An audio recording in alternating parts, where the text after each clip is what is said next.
This is a United States warship, not a tour stop, sweetheart. Wrong pier. Go find your husband." The words came down the brow at 0740 on a gray July morning, riding ahead of the man who spoke them. Petty Officer Second Class Bryce Tanner stood at the top of the gangway, with his thumbs hooked in his belt and the harbor at his back, 24 years old, and certain the quarterdeck belonged to him. The fog had not fully burned off the water yet. The pier smelled of salt and diesel, and the wet rope smell of a ship in port, and the gulls were working the garbage barge 2 piers down. Below Tanner, on the concrete, a woman in a plain dark rain shell and gray slacks had stopped with 1 foot on the first tread of the brow. A soft leather bag hung from her shoulder. A temporary visitor badge, stamped "Pending," hung at her chest. No rank. No insignia. Nothing on her that told him to be careful. She did not answer his voice. She read the ship first. Her eyes went to the hull number painted tall and white on the gray steel, then to the ensign's staff, then to the quarterdeck 1 deck up, then to the watch bill posted at the head of the brow. She read the ship the way a mechanic reads an engine already running, listening for the one sound that is wrong. Only after all of it did she look at the man. "Request permission to come aboard," she said. "I'll speak with your officer of the deck." Tanner grinned. He looked back at the 2 watchstanders behind him to make sure they were watching, then came down 2 treads, filling the brow with his shoulders. "You hear how she said that? Request permission to come aboard." He mimicked her, flat and slow, and the 2 behind him laughed on cue. "Lady, I don't know what your husband told you, but contractors' families don't come up my brow. Not today. Not any day. There's a visitor center at the main gate. It's got coffee. Go." "I'm here to see the ship," she said. "You're here to get lost." She did not raise her voice. She did not raise her hand. She stood on the first tread, with her weight square over her feet, and her watch turned inward on her wrist, the face against the pulse, where a sailor wears it when the band would catch on gear. And she waited, the way water waits at the foot of a dam. Patient, level, heavy with everything held back. 1 deck up, a man in a khaki uniform set his coffee on the rail.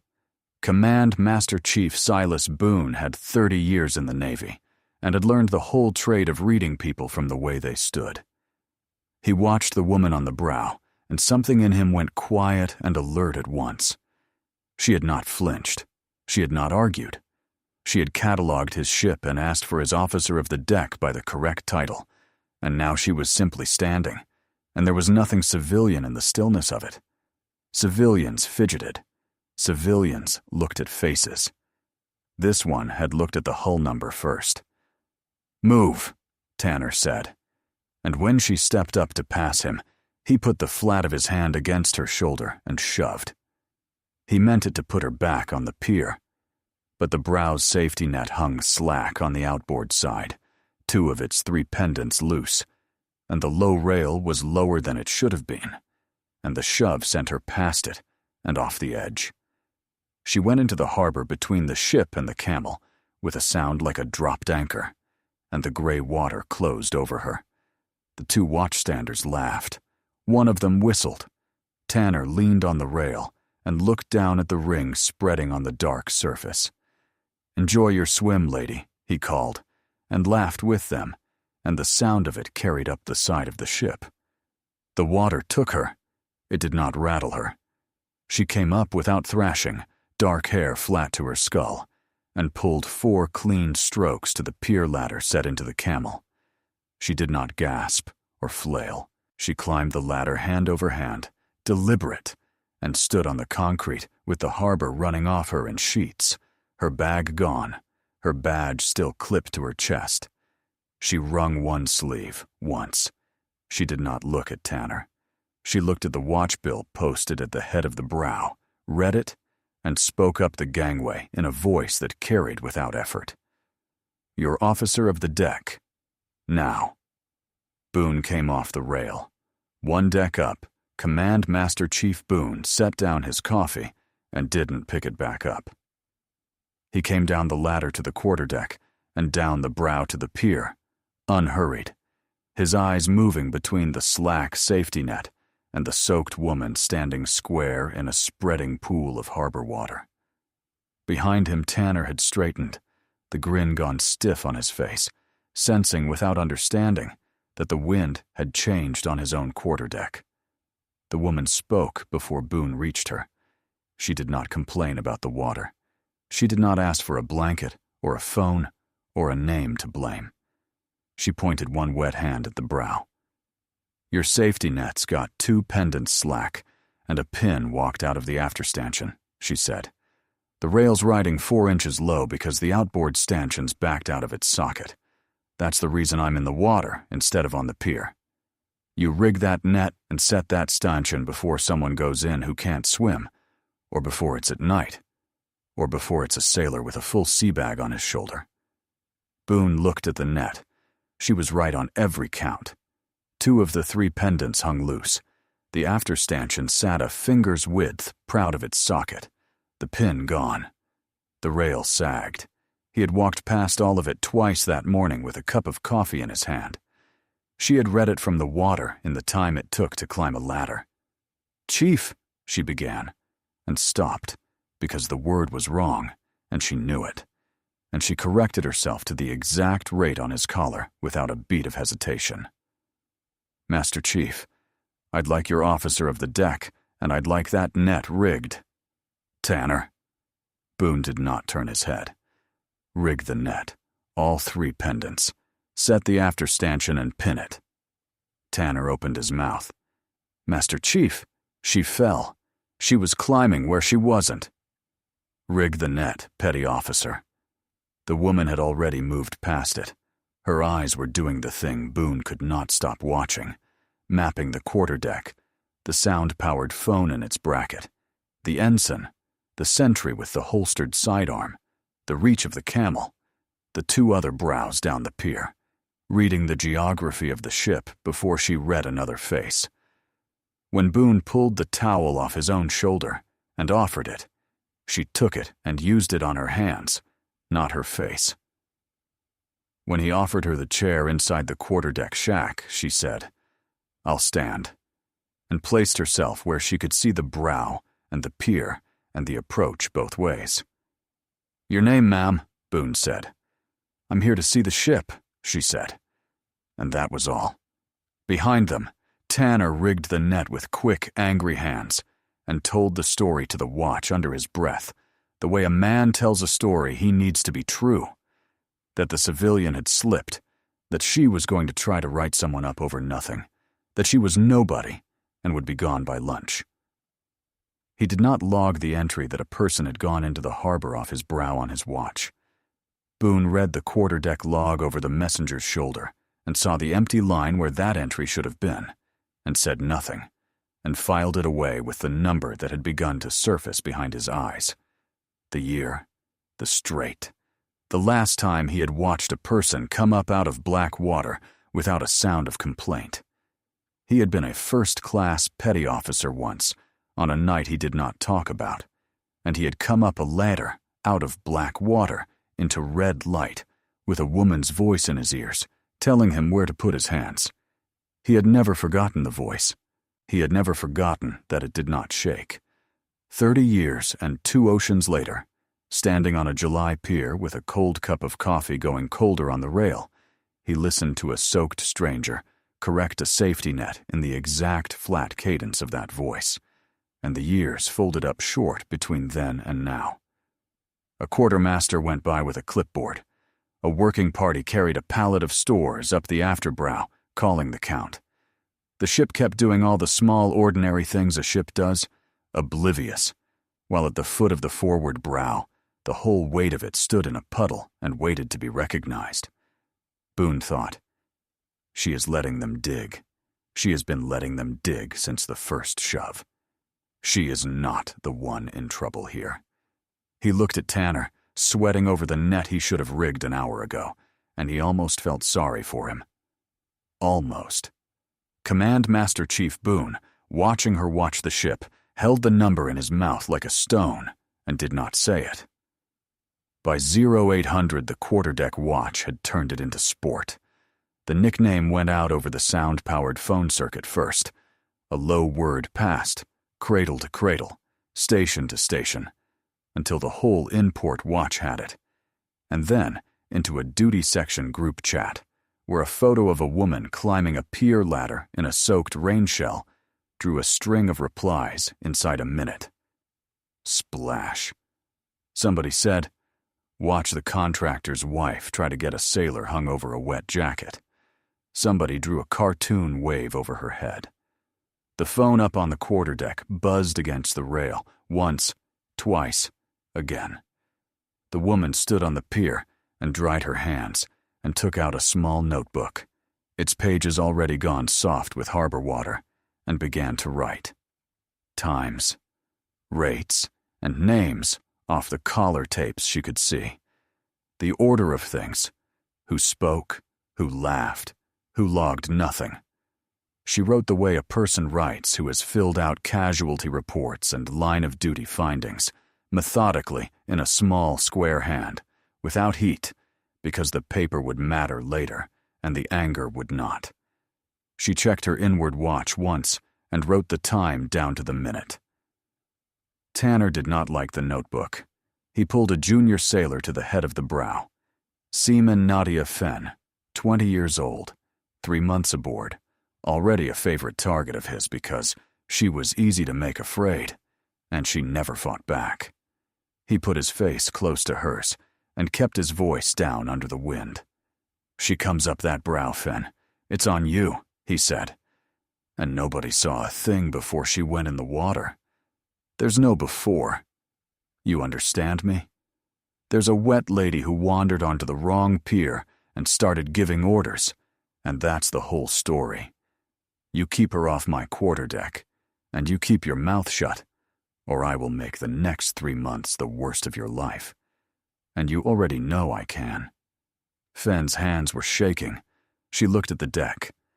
"Yes, petty officer," she said, because she did not know how to say anything else, because a second-class petty officer, 3 months into her first ship, was the size of the whole world. Down on the pier, the woman had heard the shape of it, if not the words. She watched Tanner lean over Fenn, watched the girl's shoulders come up around her ears, and she looked at Fenn. One long, level look. And when Fenn came halfway down the brow to stand in her way, the woman spoke to her low, under the reach of the others, so that it was only between the two of them. "Do your job," she said. "Not his. There's a difference, and you already know what it is." Fenn's throat worked. She stayed on the tread, blocking, because she was more afraid of Tanner than of the calm woman in front of her, and the woman let her stay there and did not push, did not test the girl, did not spend her.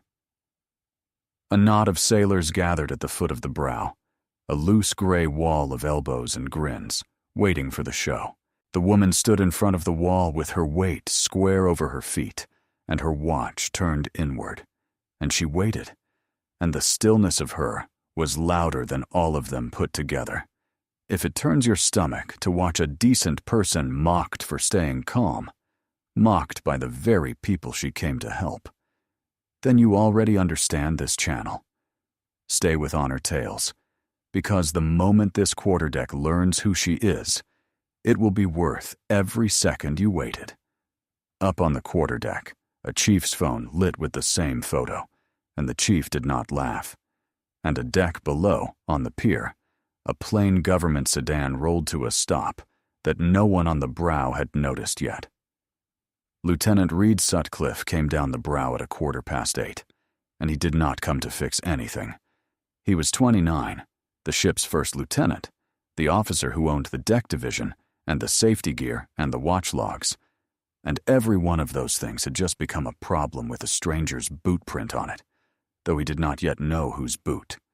He knew only that his quarterdeck had become a circus, that there was a wet civilian standing on his pier writing in a notebook, and that a slack safety net on a brow was the kind of finding that ended a division officer's good year.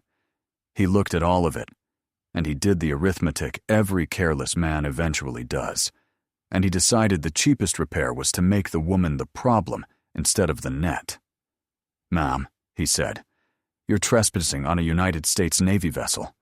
I have a sailor who tells me you forced the brow and lost your footing. That's what happened, and that's what's going in the log." "You didn't see anything," the woman said. "You arrived 90 seconds ago. You're describing a thing you didn't watch." "I saw enough." He turned to the messenger of the watch. "Log it. Civilian attempted unauthorized boarding at approximately 0740, lost her footing, was assisted from the water, and escorted off the pier. And the net repair, date it, 0600. Scheduled preventive maintenance, completed this morning before the watch. Clean." It was the second order that told the whole story. Not the lie about her, the lie about the net. The date stamp on a repair that had not happened yet, backfilled to 0600, so the record would show the gear had been sound all along, so that a woman in the water became bad luck instead of a safety failure with his signature on it. A small lie, smoothly given, the kind a man only tells that smoothly when he has told it many times before. Boone, off to the side, went very still. The woman heard the second order, too. She turned her head to Sutcliffe, unhurried, water still running from her cuff and pooling around her shoes, and she asked him one question in the exact language of his own ship. "Who's your in-port emergency coordinator this watch, Lieutenant?" "Name and rate." Sutcliffe blinked. I don't see how that's your—" "It's posted on your in-port emergency bill 6 feet behind you," she said. "You should be able to say the name without turning around. You can't. Which tells me your logs aren't records. They're decorations. You keep them the way a careless man keeps a clean shirt buttoned over a dirty one, and you have never once believed anyone would ask you to take the shirt off." She let that sit. "Someone is about to ask."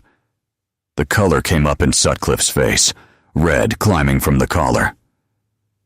"I don't know who you think you are, lady, but you're a civilian standing on my pier, and in about a minute, you're going to be a civilian standing on the wrong side of the fence." "No," she agreed. Quiet. "You don't know who I am." "That's the only true thing you've said all morning." He signed the false line in the log with a flourish, the way a man signs when he wants witnesses to see confidence he does not feel. And he told the messenger again to date the net repair to 0600, and he turned and walked back up the brow, certain he had contained it. Behind him, out of his eye line, Command Master Chief Boone had already pulled the maintenance system up on his phone. He found the net repair entry, logged live 13 minutes ago at 0802 under Tanner's own login. He looked at the true timestamp, and he looked at the false one Sutcliffe had just ordered into the record, and the two numbers sat side by side and would not be reconciled. Not ever. Not by anyone. Sutcliffe signed the false line with a flourish. Behind him, Boone quietly saved the true timestamp to his phone and let it be. Boone worked it off the record, the way a command master chief works everything that matters, sideways, quietly, and all at once. He came down the brow again on a made-up errand about the sentry's log and put himself beside the woman where the sound-powered phone talker could not hear, and he kept his voice low and even, and stripped of everything but the point. "I've been in this Navy 30 years, ma'am," he said. "I've stood on 2 decks that came apart under my feet, and I know what a person looks like who's done the same. They stand the way you're standing right now. They read the space before they read the people in it. They don't waste emotion, and they don't waste a word. And the water doesn't scare them because they've already been in worse water than this. So I'll say this once, plain, and then I'll leave it be. If you're who you're standing like, you don't have to fight these 2 men. You just have to let it land where it belongs. And it will land hard, and it will land soon, and I would not want to be either one of them when it does." The woman looked at him then, for the first time, as a person, and not as a fixture of the ship she was cataloging. "I'm exactly who I'm standing like," she said. Boone nodded slowly, as if she had confirmed a thing he had been afraid to let himself hope, and he did not ask the question again. He went to work instead. He remembered 2 hazing reports from the last 6 months, both involving Tanner, both about a junior sailor humiliated at that same brow, and both marked, resolved at the lowest level, which on this ship meant Sutcliffe had made the paper disappear rather than let it climb where it would count against his division. He connected the walked-out stanchion pin to a maintenance check Sutcliffe had signed off as complete a month ago, a check that plainly had never been done, because a pin does not walk out of a socket that was inspected 30 days back. Safety and personnel, the same signature on both, the same habit under both, a man who kept the shirt buttoned. He found Fen at the base of the ladder, cornered her gently, put his back to the watch so the girl could speak without the whole quarterdeck reading her face, and asked her the one question she had been dreading since 0740. "Did he tell you there was no before, Fen? Did he tell you to forget the woman went in the water?" Fen's eyes filled. She was 20 years old, and 3 months aboard, and terrified of the wrong man in the whole equation. "He said nobody saw it," she whispered. "He said if anybody asked, there was no before. He said he'd make it the worst 3 months of my life." "There's always a before," Boone said. "The whole Navy runs on the before. You just have to be brave enough to say it out loud when somebody finally asks you the right way." He straightened. "Somebody's going to ask you the right way today, Seaman. I want you to be ready to be brave one time." Fen did not answer, but something in her had started to give. The way a shored bulkhead gives at the seam, a hairline first, long before anyone hears the steel. And Boone saw it and left her to it. Because you cannot rush that, and you cannot force it. You can only be standing there when it goes.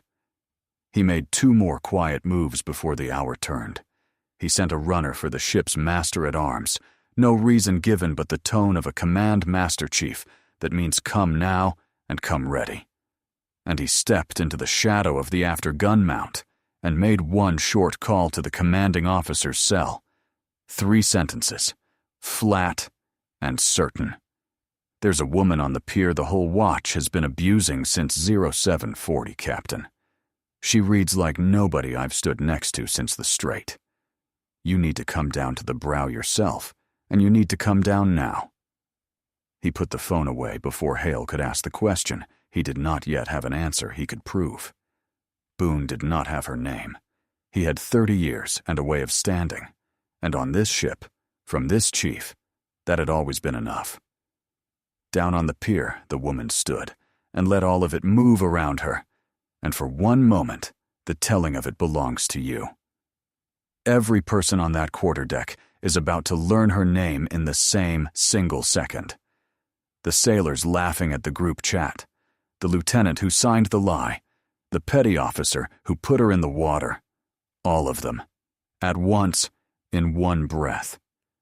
If you want to be standing on that deck when it happens instead of hearing about it after, subscribe to Honor Tales, because that breath is coming, and you do not want it secondhand. Up the pier, the door of the plain government sedan opened, and a commander in service uniform stepped out reading a message on his phone and began to walk toward the ship. To understand why Command Master Chief Boone knew before anyone, you have to go back 13 years to a Strait in the Dark. 2013. A guided missile destroyer running a contested strait at 0200, the water black and close on both sides, the lights of a hostile shore sliding past to starboard like a row of low fires. Lieutenant Commander Vivian Rourke was 38 years old and the ship's engineer officer, and she was 2 decks down in the heat and the noise of main engineering when the small boats came out of the dark, running without lights, fast, in a spread. The first blast hit low on the starboard side, below the water line, and the ship took it the way a body takes a broken rib. A shudder that ran the length of the keel and didn't stop ringing. The lights went red. Then they went out. Then the water came in, and it came in hard, a black rope of the sea, driving through a torn seam with the whole ocean behind it. She did not raise her voice. That was the thing the men who survived it always told first, that in the whole hour of it, Lieutenant Commander Rourke never once raised her voice. She stood in the dark of a flooding engineering space with the deck canting 7 degrees to starboard and 11 inches of black water climbing her boots, and she ran the fight for the ship's life the way another officer might run a Tuesday drill. She read the ship the way she would one day read a brow from the water, faster than the men around her, without panic, in numbers. 7 degrees of list and opening, 11 inches and rising 2 a minute. 4 minutes, she judged, before the after bulkhead let go, and she spent 3 of those 4 getting her people to shore it and dog it and hold it, timber and body weight against a wall of sea. She kept the plant online when every gauge and every instinct told her to abandon it, because a ship that can still make way and still make power is a ship that can still fight and still steer out of the kill box, and she would not hand the strait a dead ship to finish at its leisure. She talked them through it in short, flat words with no fear in any of them. 2 more shores on the port frame. Watch your footing.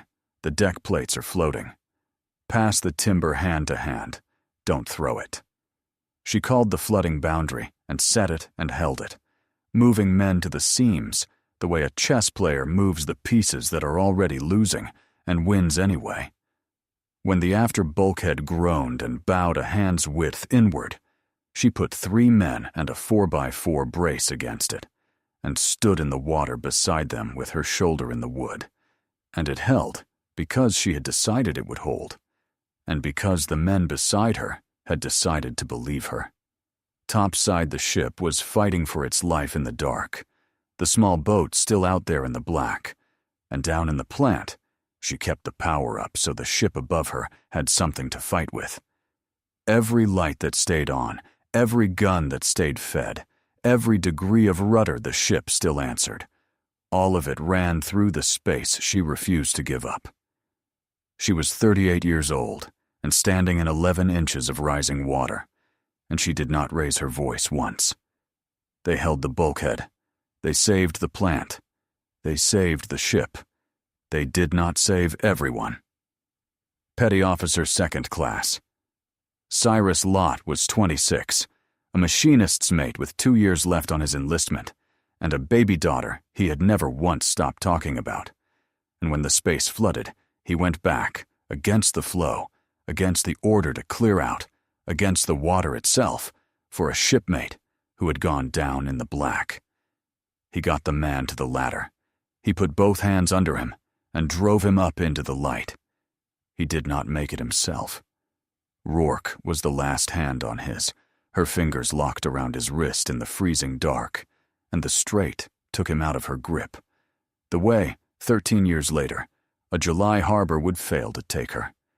She carried his watch after that, a plain steel watch, its band worn soft as cloth, and she wore it turned inward against her pulse the way he had worn it, so that the face was always hidden and always there, ticking against the blood. Later, there was a ceremony.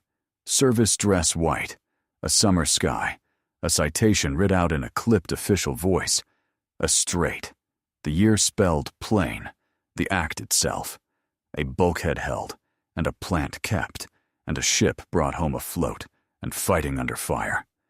The Navy Cross, the second highest thing the service can hang on a person for valor, pinned above her heart by 2 hands that lowered the ribbon from above.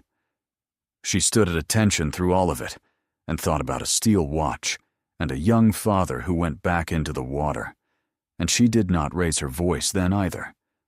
She had learned in the strait that the quietest voice in a disaster is usually the one keeping everyone alive. And 13 years later, on a gray pier, a command master chief who had been a first-class petty officer in that same strait, who had felt that same 7-degree list under his own boots, who had passed timber down that same ladder, stood on his quarterdeck and finally placed exactly where he knew the soaked woman from, and felt the deck of the present tilt under him just the same. Tanner and Sutcliffe crossed the bright line at 8:40. The woman had waited long enough. She had let them build the record, and now she needed one last clean fact for it, and they were about to hand it to her. She stepped toward the brow one final time to ask, plainly and in front of witnesses, for the ship's commanding officer by name. And Tanner, cornered and humiliated, and certain that force was the only tool that had ever worked in his hands, grabbed her by the arm to haul her back onto the pier. It was the second time he put his hands on her. The first had been a shove. This was a grip, fingers closing hard above her elbow, knuckles white with it. And it happened in the plain sight of a dozen witnesses on the brow, and the pier, and the quarterdeck above. Sutcliffe, instead of ending it, made it worse in the worst possible way. He turned to the terrified seaman at the foot of the gangway and gave her an order in front of the whole watch, loud, on the record, in the voice officers use when they want to be obeyed and remembered obeying. "Seaman Fenn, put hands on her and walk her off my pier. That is an order." The quarterdeck went silent. Fenn stood on the tread with the entire watch looking at her. 20 years old and 3 months aboard, ordered by a commissioned officer to lay hands on a woman she had watched climb out of the harbor without one word of complaint. She looked at Sutcliffe. She looked at the grip on the woman's arm. She looked, last, at the woman's face, which was perfectly calm. And the shored seam in her let go, all at once, clean through the steel. "No, sir," Fenn said. Her voice shook and would not stop shaking, and she said it anyway, and then she said it again so there could be no mistake. "No, sir, I'm not doing that."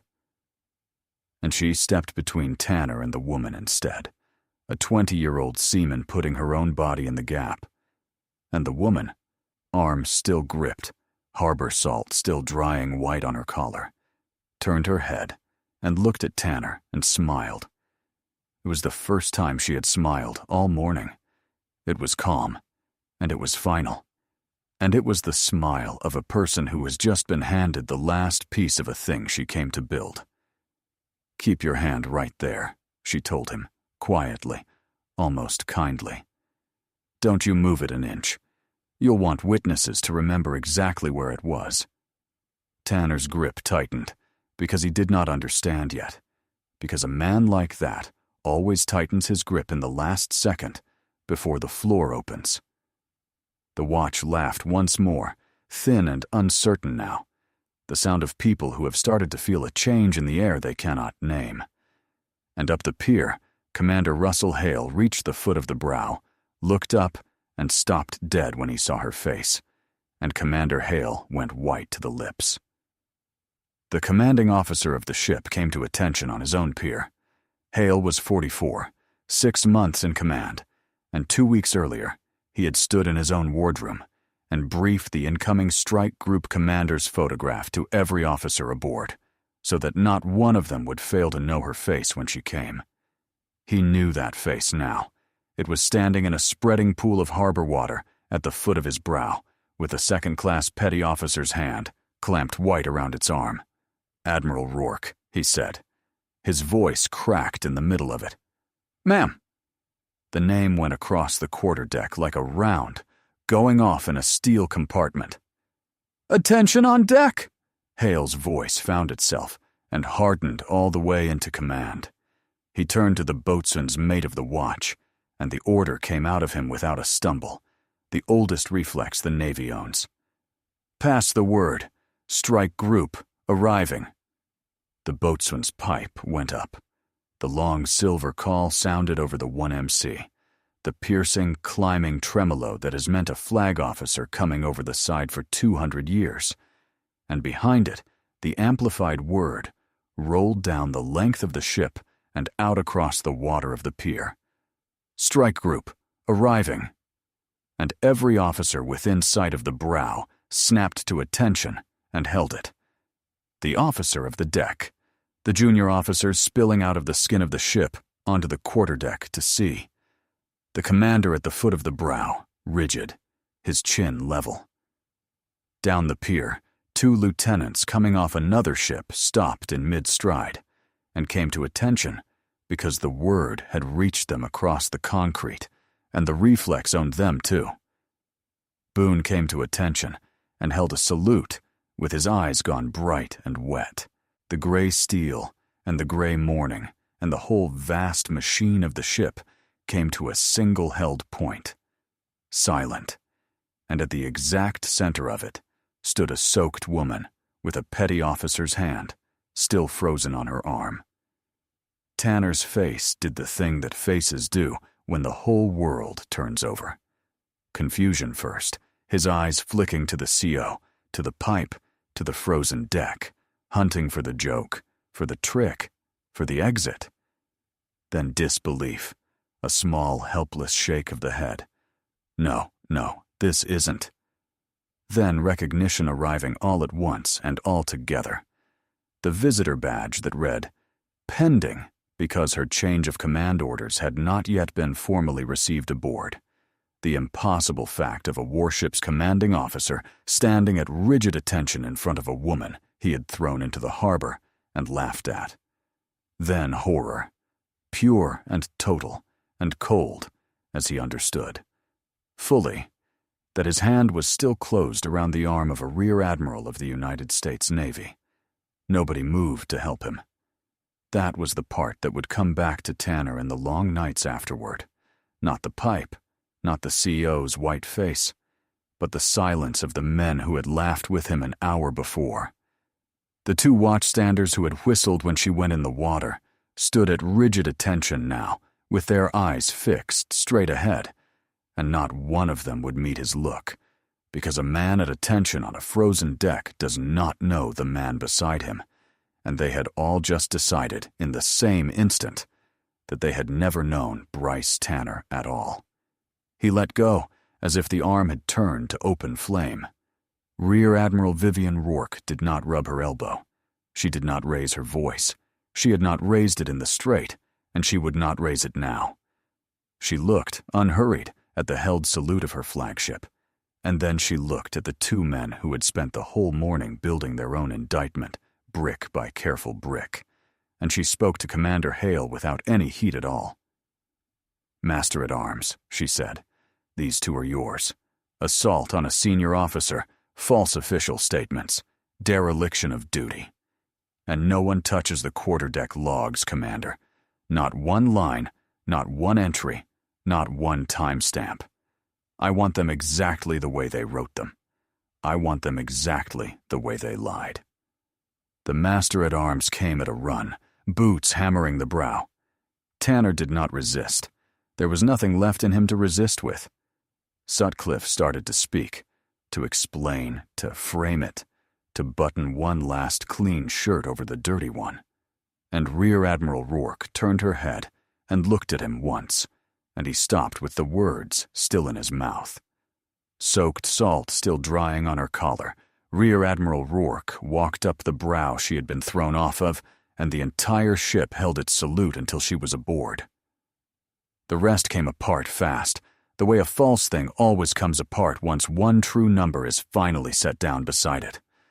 Boone gave the master-at-arms the maintenance system screenshot. The net repair logged live at 0802 against Sutcliffe's ordered 0600. And that single clean contradiction cracked the whole record open like a dropped egg. Once investigators had one false entry with a name and a login on it, they had every reason in the regulations to pull every log Sutcliffe had signed, and the logs did not survive the reading. The 2 buried hazing complaints came up out of the file where he had put them to quietly die.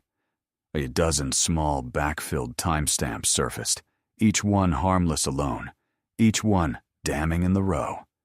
Seaman Nadia Fenn gave a statement, her voice steady now, because the worst thing she could imagine had already happened, and she had lived through it standing up.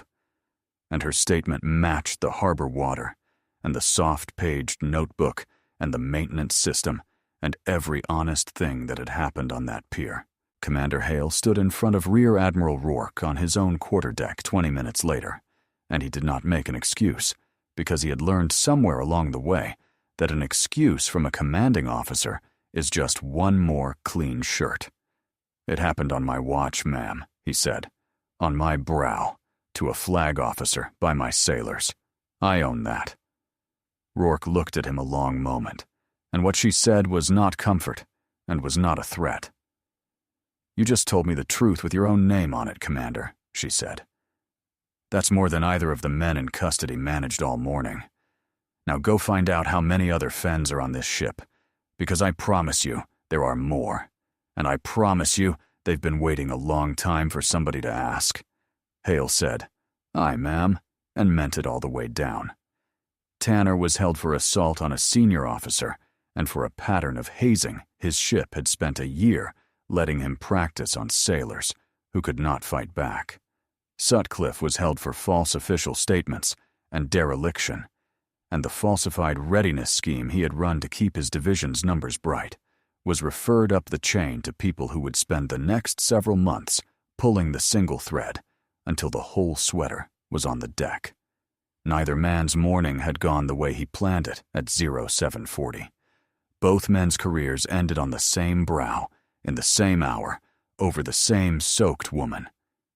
If you stayed all the way to this moment because you needed to see it land right, because you needed, just once, to watch the water run the other way, then that is exactly what this channel is for.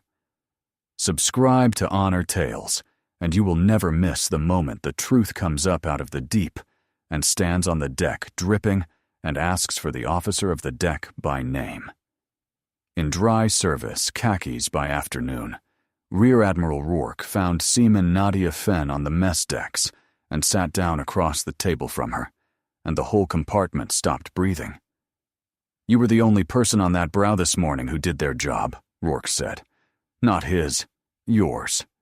You put your own body between a petty officer and someone he was hurting, and you did it when you were the most afraid I have ever seen a sailor be, and you did it against an order from a commissioned officer because the order was wrong and you knew it was wrong. That is the entire job, Seaman Fenn. That is the whole thing they can never teach and never buy. I don't forget it, and neither will your record." She let it sit a breath. There will be no retaliation on this ship, not from what's left of that division, not from anyone. I will see to that personally, and I am not hard to reach. Do you understand me? "Yes, ma'am," Fenn said, and for the first time since 0740, she was not shaking.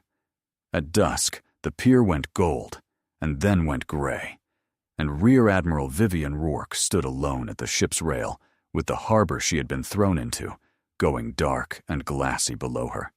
She turned the steel watch inward against her pulse and held her thumb on it a long moment. Cyrus Lott's watch, 13 years worn soft. And she thought about a strait and a held bulkhead and a young father's hand she could not keep. She had made this ship whole today, the same way she once kept a burning one afloat, by reading it faster than the people breaking it, and by refusing, all the way down to the keel, to raise her voice. Command Master Chief Boone found her there at the rail as the light went, and he did not salute this time, and she did not make him. They stood side by side, the way two people stand who have been in the same cold water 13 years and one ocean apart. "You were on the 402, Master Chief," she said at last. "Not a question." "Repair 2, port side. You passed timber for 6 hours and never once asked me if we were going to make it." Boone looked out at the harbor. "Didn't have to ask, ma'am," he said. "You already knew, and you weren't the type to lie to us about it." She almost smiled. "How'd you know it was me today?" "Same way," he said. "You came up out of the water the exact way you came up that ladder. Like the water was the one who should be worried." She turned the steel watch a quarter turn on her wrist. His name was Cyrus Lott, she said. Machinist's mate, second class. He had a daughter he wouldn't shut up about. She'd be about Fenn's age now. Boone was quiet a moment. Then you did right by him today, Admiral, he said. You stood in the gap for the next one. She did not answer that. She did not trust her voice to, and she had spent 30 years never letting it shake, and she was not going to start on a July pier.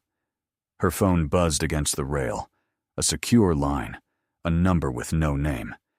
She answered it with the dark water at her back and the last light going out of the sky. Tempest, this is Watchtower, the voice said. We have movement. She listened. Somewhere far off, in another darkness on the other side of the world, a gray hull was sliding past a black headland toward the approaches of the Bab Strait, running quiet. And the thing she had spent 30 years and one watch learning to answer was waking up again in the dark. Send it, she said. One word. And she turned the watch inward one last time and looked out at the water that had not been able to keep her, and was ready. Every soldier carries a story that few ever hear. Listen with your heart. Thank you for staying and watching. Subscribe to Honor Tales for more.